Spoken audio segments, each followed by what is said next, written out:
We disclaimer here that there's a lot of information in this video, so I do hope you stay and watch. This is a really good build that I put together, and it is a companion build. I hope you enjoy. Welcome back to another video with myself, Warframe Leech. Today, we are going to go over Khora.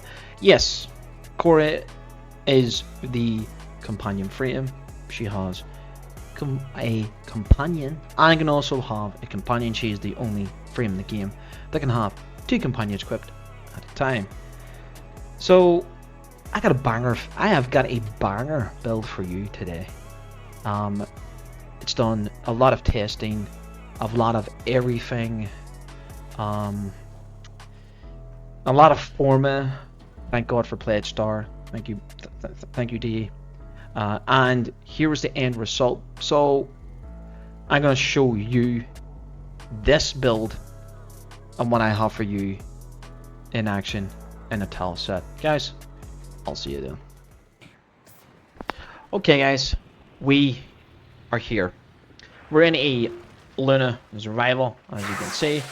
So we're going to go over here straight away to get everything started. And this is the best way to get it started. Showcase you pretty much what it can do already, and this is probably a teaser in what it can do. So both companions going straight in to attack. This is what I'm looking for, and this is what I want. Okay, so now we're going to get this up and running. Okay, so let's actually kill people, and let's actually see how it goes. So it cascades really quickly. Yeah, it's really quick at cascading. It is so good. So right here, and there we go. There it goes. So it keeps going, and it will keep on going. There you go. It's crazy, crazy damage. So there's an Axis unit. So the companion is going to nuke the other guy, and this is going to keep going. So we're sitting on a mill. There's 2 mil. It's crazy amounts of damage. We do not even need nourish on this build because of the much DOTs that are on this. It is crazy. So we need to top up on our defenses right here. Again, another good way to show how good this build is. So let's go one right in. Look at this. The cascade. So it's going to cascade the whole way down. It's 400. There's level. There's damage cap. There's damage cap. So we've literally just hit damage cap with this build already. So that's how good this build can be. We're just going to keep tapping up on the hits, and just to make sure that we generally do not die ourselves. So we're now starting to get a lot more people. So we're going to throw this in here, and all we're doing is crowd controlling every one of these guys. It drags in, and we're proccing slash, believe it or not, and it is just going to cascade everywhere. There is level, there's damage cap again. There is, look at this. Look, it's still going. We're just hitting damage cap for days. This is huge. So this is the build. I have done no killing, only my companions. So here's Misery.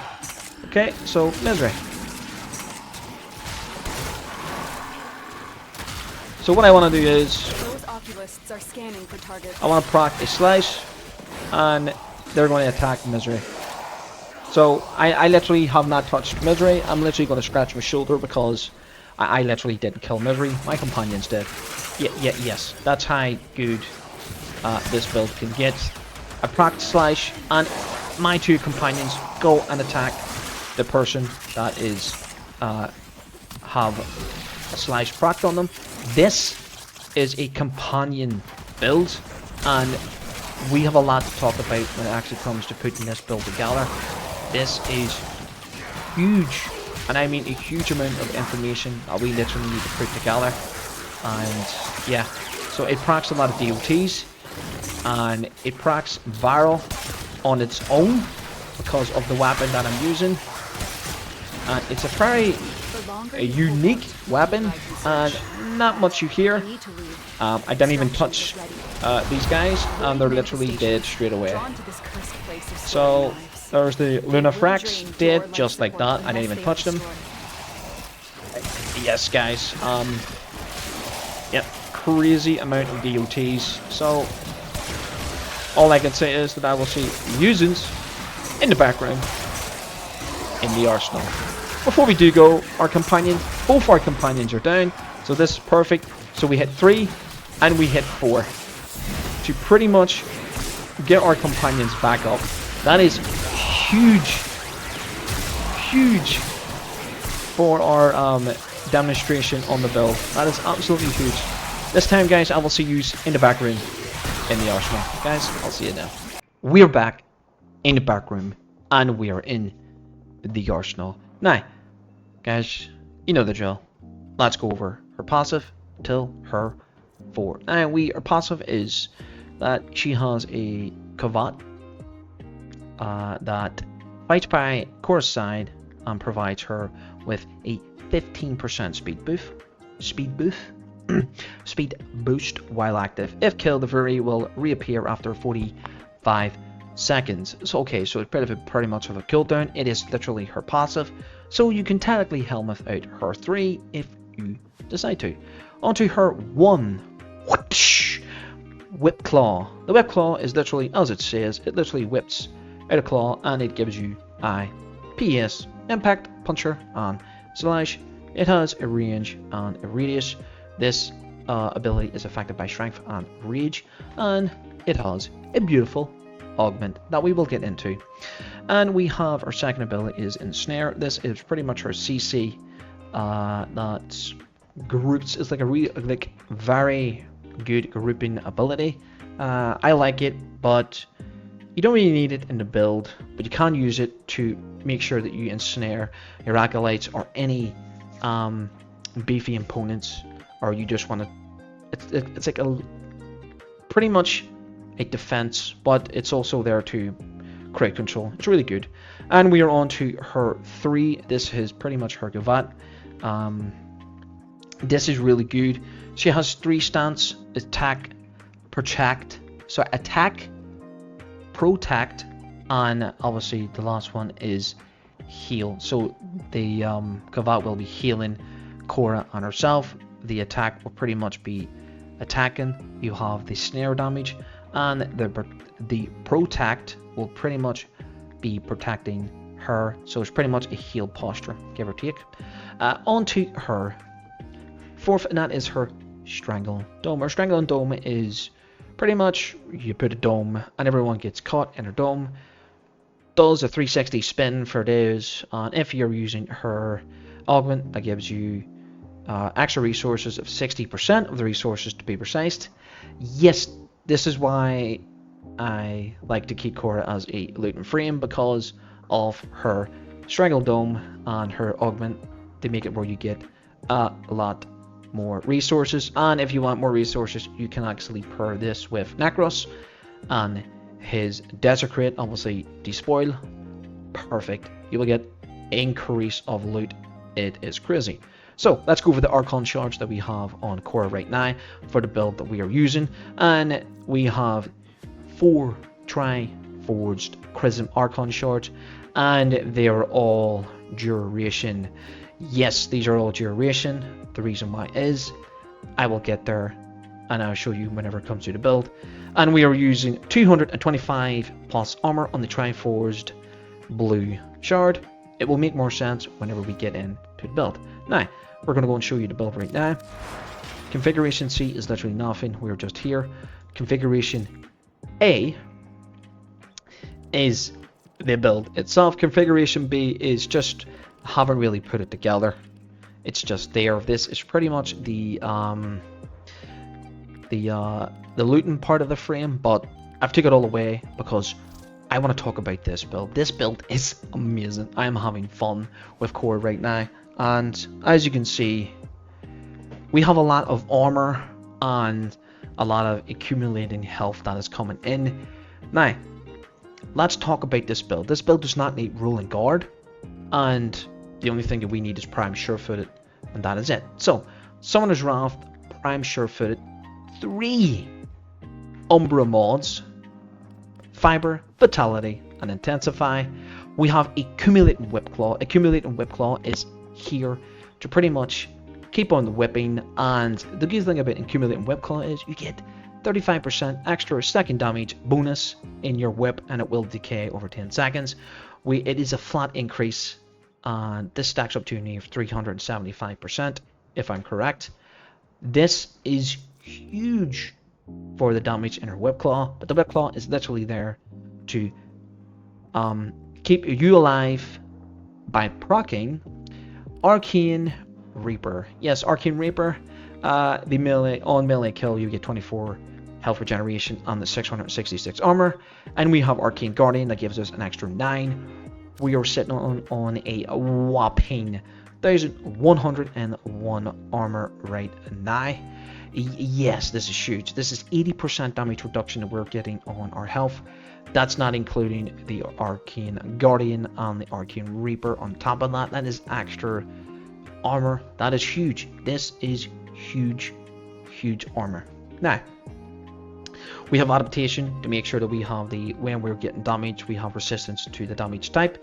Obviously, this is a health frame. This mod is important for this build, so make sure that you put this on. Now, if you do not like using adaptation, you can go Rolling Guard, but it will potentially you might die. This is the reason why we're using adaptation, to make sure that we do not get these nasty status procs. So this is the reason why we're here. Arcane Flow, I will say, for the energy pull, Equilibrium, and the Hunter Adrenaline. Now, I am using the full Hunter set on my companion build, and it will make sense, and this is why. On having all the mods on your Hunter's build, you will get exactly 150% companion damage to enemies affected by Slash. Yes, you do extra damage to companions that are affected by Slash. This is huge. As well, the Hunter Adrenaline and Equilibrium is our health and energy substitution. So pretty much we need this for pretty much getting our energy back, because whenever we're taking health damage, we will get 45% of that damage will be converted to energy. Yes, this is huge. This is huge. This is your energy sustain. This and Equilibrium. That's all you need. That is it. So let's go over the weapon and what makes the weapon tick. Also, the Hunter set. Keep in note that the Hunter set is part of this set, and it is important that we acquire every single piece of the Hunter set. And now we're going to go over to the bow. Don't even ask how for me to pronounce this, but this is the last range of the bow, and this bow is unique. And we have both of the Hunter set on here, Hunter Munitions and Hunter Track. Also important that we have the Vigilante Supplies. The reason why is this is our only multi-shot income. We are not going to be killing, yes, barrel diffusion, or the not barrel diffusion, chamber would be better on this. So this, let me see, where is the chamber? So split chamber would be better because it gives you that extra 30% on the multi-shot, but that's fine. The Vigilante Supplies are here for the crit chance, 15% chance to crits. Yes, you can put this on the companion, but we need it for other ways. Now, this is the build that we're using: fire rate, multi-shot, and Vigilante Supplies. Obviously, to keep on topping up, this is mandatory. This is important because you get 7 rounds in this weapon, and goddamn, it is really good. Now, we have Hunter Munitions. Yes, we know that on a 30% chance of it critting, it will proc a slash. That is okay, but we have a 120% chance on this weapon for it to proc slash itself. Obviously, as you do know, when you value over 100% in your status, you will have a chance to inflict multiple statuses, and slash happens to come up 22% of the time. This is huge. Obviously, 51% is magnetic, To be honest, I'm actually quite happy that it's magnetic. The reason why is because you can trip over guard extremely quickly whenever the companions are actually doing the damage. We will be proccing Slash and we will be proccing the Toxin. On top of that, the Arcane is Premi Blight for the multi-shot, not the crit damage. If the crit damage does proc and we get a critical damage hit on yellow or orange, that is a huge bonus. We also have the Toxin, the 60-60 Toxin right here. This is pretty much the proc Toxin for Premi Blight to activate. Now, the Furious Incarnate, pretty much this is the build here. This is Frontier, pretty much to keep us alive.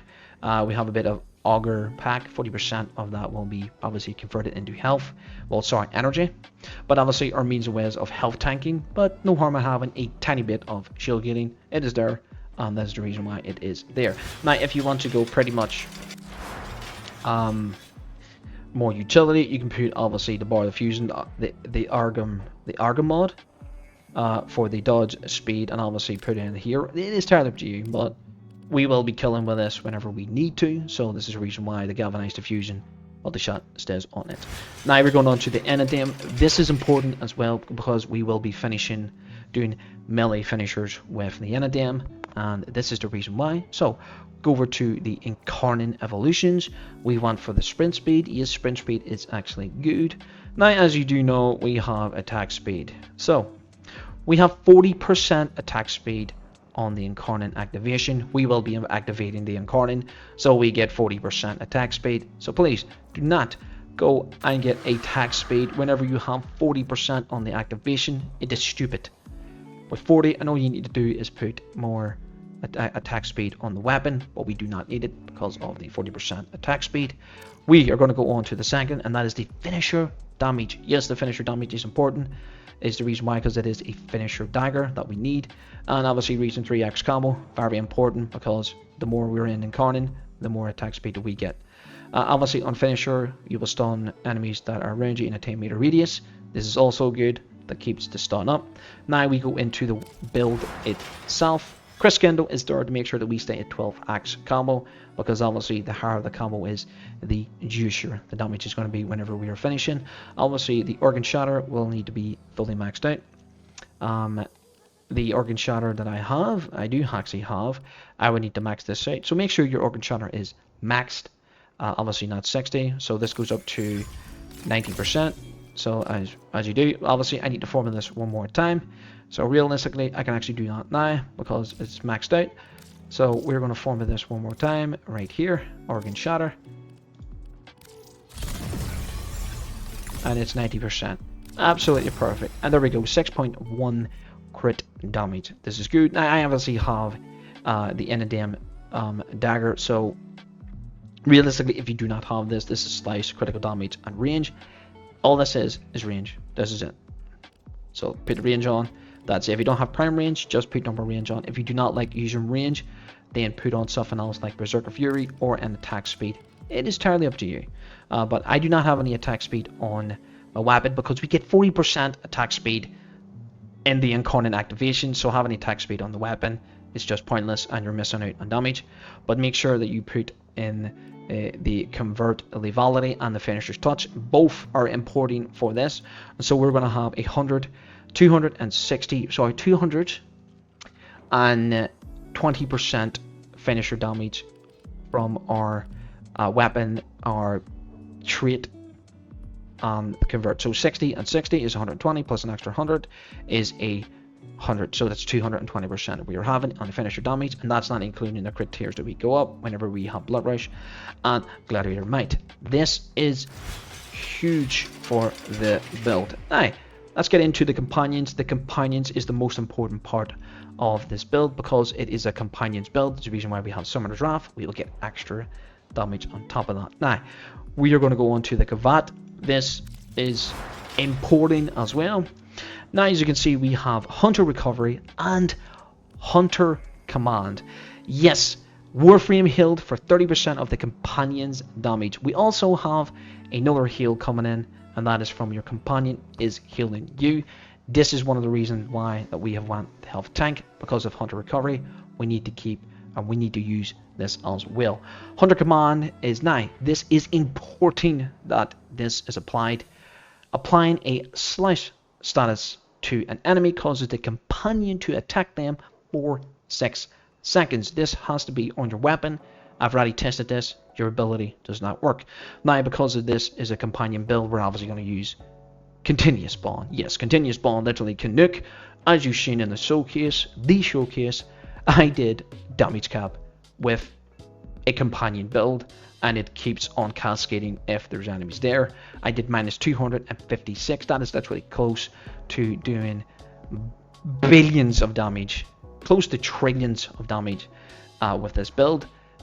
This build is here to pretty much nuke an entire room and move around. All you're doing is shooting a bow, using your whip claw, and doing the finisher. But why am I finishing? And this does not make sense. Tenacious Bond is here for pretty much the crit damage, because the Kavat we will be critting, and that is with our whip claw and with our Enedem dagger. So keep that in mind. We also need this. But again, we're finishing. And why are we finishing? Because we have Convert Bond. Now this is also a layer of defense on your companion, and it is a good defense. I have tested out this bond, and oh my god, this is huge. I went for a 45-minute to a 50-minute run using this build, and this convert bond has saved my companions so many times. A finisher and a mercy kill grants your companion 10 seconds of stealth that attacks will not be disrupted. This is a true invisibility. When you attack, you literally will not come out of this. This is insane. I love it. And we have Mountainous Bond. This is where your companion gets a kill in an Axis, grants you 120% of a random element to your companion for 30 seconds, and it reduces the cover of your timer for 18 seconds. Now, when I kill an Axis, it reduces the timer for 18 seconds. That is huge if you're not using the setup that I am using. Because we are using the Kavat has no shield, so we pretty much need to make it into a tank. And we are using link fiber. If you do not like to use link fiber, by all means, go Restorance Bond, go med kits, you can go Reinforce Bond, you can go Simp Fiber for more armor, you can go Pounce, go whatever you want. That literally makes the build valuable for you. But me personally, link fiber is a comfortable pick for me, and I like it. Now, onto the cat claws. Make sure that you have, where is it? Burning claws. There we go. I got it. Make sure that you have burning claws on, and the last mod, the Hunter Synergy. 30% of the primary weapons crit chance will be added to your companion's weapon, pretty much companion's claws. We're sitting on 88%. This will be the only companion that will crit, because of our primary weapon does not have any type of crit. Make sure that you have Bite, Maul, the Hunter Synergy for the finishing off the Kavat Hunter build, so pretty much your companion build. This is a set, and you need to have all of the set equipped to get the 150% extra damage whenever the guys are affected by slash. More damage, the better. Now, obviously, we are using a Kavat, and we want as much crit damage as possible, and the status is 165, so we're going to be proccing everything that this Kavat has on them, and also including one I proc on them as well. So we're using the Frost Jaw and the Venom Tooth. These two are going to be converted into the Heat of Burning Claws. Sweep literally strikes additional 4 enemies and increases the attack range. This is huge because we want to attack, and the Kavat is going to be attacking. This is good. Now, onto the other companion, and that is the Predacite. Now, the Predacite, the Medjay Predacite is important for this build as well, and you need to use his abilities, and this is why. So, we have access to Convert Bond. That happens, but funny enough, happens to be on him as well. We also have access to mountain spawn that actually happens to be on here as well. And we also have access to pack leader that happens to be on the Gavat as well. This is another layer of defense. And we have calculate redirection on the Predacite because the Predacite cannot crit. So we are going to go for reinforced spawn. We will have 2 of these on 2 Gavats that will proc. But the main thing that we need to have on is the continuous spawn, the hunter command, convert bond, and the mounter spawn and the pack leader. Make sure that these are on your companion, both of your companions, to this build to work. The reinforced spawn and calculate redirection only goes on your Predacite. Dual axe spawn only goes on your Predacite. And onto the bread and butter on high, we are going to mercy kill, and that is with the Predacite spores. Yes, the infected bite and the Predacite. This will literally open up in a 15-meter radius melee finishers. You can literally assassinate or finish 6 people in literally 6 seconds, and you will have 60 seconds of invisibility. It is freaking good.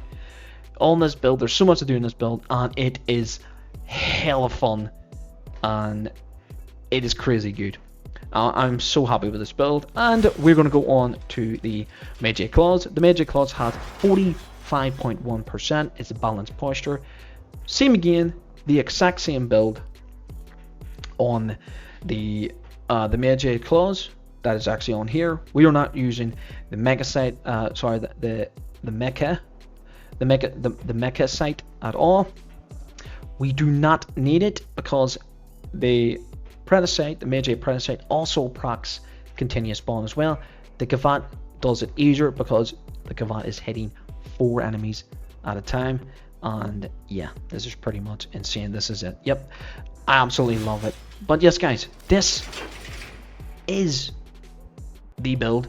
Before I do go, I actually forgot to say that the helmet ability that we're using is the Master's Summonings. Yes, this will heal your companion if your companion dies, because this is a companion build, and Khora is literally the best for this build. I have tested this on Ash, Vault, Ivara. I have tested this, and Khora is the best for this because she's literally the only frame that has access to a companion and can put a companion on as a companion.